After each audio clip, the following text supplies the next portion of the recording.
Hey everybody, this is Chris Hampton, Champ I Am, and you know what? I'm excited because guess what? The new year is coming. And I know there's a group of you every year that do this thing called New Year's resolutions, right? New Year's resolutions. Bah humbug. Forget it. No more New Year's resolutions. How many of you have made New Year's resolutions and then by March, you're like, woo, I just give up and went back to your old way of thinking, right? You do that same thing over and over and over. I say insanity, the definition of insanity is doing the same thing and expecting something different. I want you to say right now, no to resolutions. Put it in the chat, no to resolutions. Why? Because resolutions are, to me, are wishes, okay? What you need in life is not a resolution, but you need a GPS. Yes, I said GPS. And GPS does not stand for Global Positioning Satellite. What it means for you is you need to have goals, you need to have plans, and you need to have strategies, right?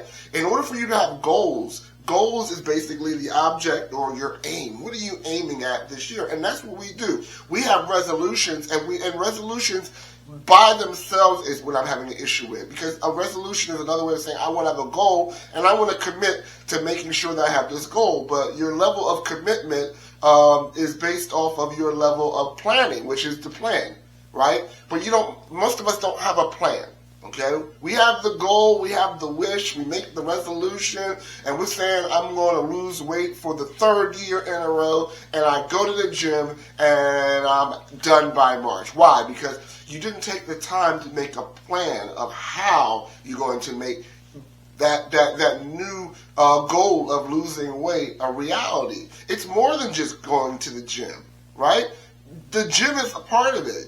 But there's also a mindset that needs to happen. There needs to be some focus on your nutrition and your diet changes, right? So you just don't wake up and say, I'm going to go to the gym, and then say that's your only plan for your weight loss. Or you're going to say, I'm going to start my business, but it only never gets past the dream state because you don't take the time to research what it's going to cost to get your LLC together, how it is to set up your business properly, right? So again, it's going to take not only the goal, which is the aim, which is good that you have aim, but aim requires focus and follow-up.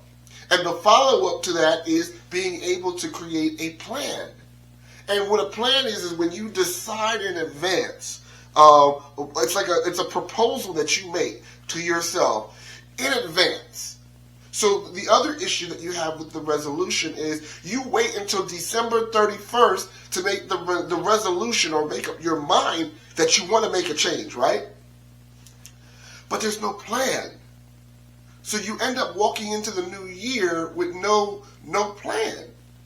It's time out for waiting for January to be the point of change for you. Your point of change is when you decide to make the change. I believe if you want to start making significant changes for your new year, you need to start making plans in July. That far advanced? Yes, July.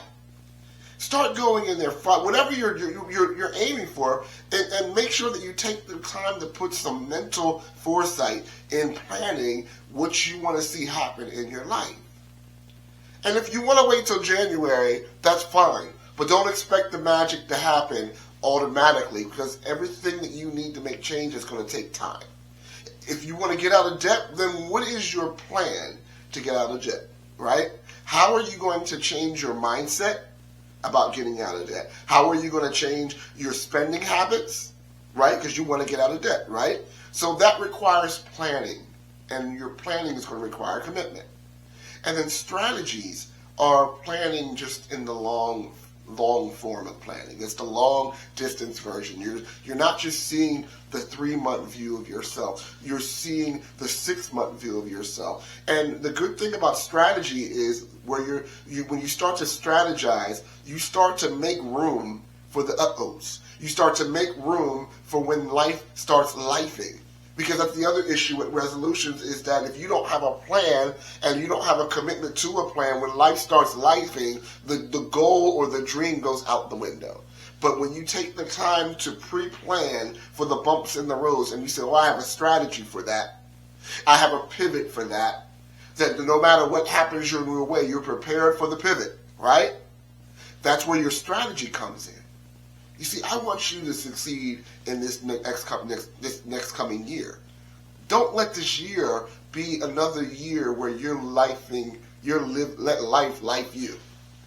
His tongue twister. Let life life you. Yes. No, this is another year where now you're going to take control. And again, I think Zig Ziglar said, people don't plan to fail, they fail to plan. Don't let that be you. Take some time and just dream about the life that you want to live. But don't just stay there in dream mode. Take the time to get out of dream mode and start to plan for what you were dreaming for. And you know what that becomes? It becomes a vision. You see, a dream is nothing but a wish until you start putting plans to it to make it a reality. And when you put plans to it, then you start to put actions to the plans. So do you have your goals? Do you have your plans? Do you have your strategies? Or are you just going to have another year like you did before? Life is too short to keep living the same thing over and over and over. I want to set you up to succeed. So get your goals, get your plans, and get your strategies over, and have the year that you foresaw, the year that you prepared for, the year that you pursued, and the year that you embraced. My name is Chris Hampton, Champ I Am, and again, this is going to be an awesome year if you're planning for it. Have a great day.